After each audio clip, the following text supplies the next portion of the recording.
When choosing an agent, it's important to do some research. I would always recommend that you look at review sites and see how our customers or other agents' customers actually think about that estate agent. I would also recommend that you look at some of the properties they've got for sale, have a look at how they're presented to the market, the quality of photographs, the floor plans, how accurate they are. Don't just pick an agent on fee. Fee is an important element of selling your property, but at Newton Fallowell, you know, our ambition is to sell your house within 6 weeks and achieve 98.9% of your asking price or better. The worst performing agent in Newark is 90%. When you've got a £300,000 property, that's £30,000. That agent might sell your house for less than we would, but will achieve a better price. One piece of advice I would give as well when considering an agent is the length of contract.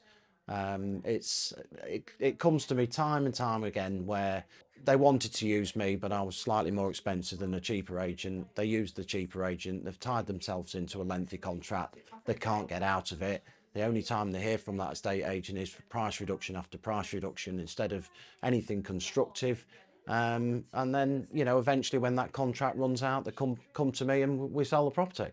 Well, we generally tend to have a 16-week contract. We think that's a fair time for us to get your property presented to the market, get your viewings, build up a picture of what's happening about your property. I think that's a fair time to give an agent to actually find you a buyer. I think the thing to talk about is how experienced your estate agent is. I've been in the industry for 34 years. It's all I've ever done. Started at grassroots level, worked my way up to actually owning my own business. It's also, I surround myself with like-minded people. You know, we don't have any cheap employees. They're all very, very experienced people. Rick's been in the industry, my office manager, for coming up for 30 years. My sales manager, Sarah's 17 years. Laura's been with me for 6-7 years now.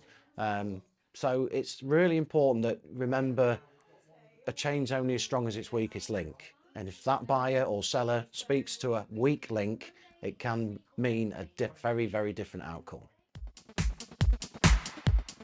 Another thing to consider is the accessibility of your agent. We're on the busiest street in Newark for very good reason. You know, you can come into our office anywhere between 8:30 and 5:30 at night. After 5:30 at night, the telephone branch lines divert through to my house. So we can basically, you're always speaking to an estate agent rather than a call centre. In fact, Tuesday evening this week at about 7:10 in the evening, the mobile phone in the study rang, which is a call diverting from the branch. I answered it. Funnily enough, the customer said, "Oh, I thought I was just about to leave a message." I said, "No, you've got through to a real person. I'm an estate agent. How can I help?" "Well, actually, I want to arrange a viewing on one of your properties." I said, "Yeah, no problem. Which one is it? When would you like to go?" Booked it for Friday, bought the house on Saturday. Any questions about estate agency? I'd love to hear from you. Just give me a call or pop in the office on 01636 706 444. Look forward to speaking to you.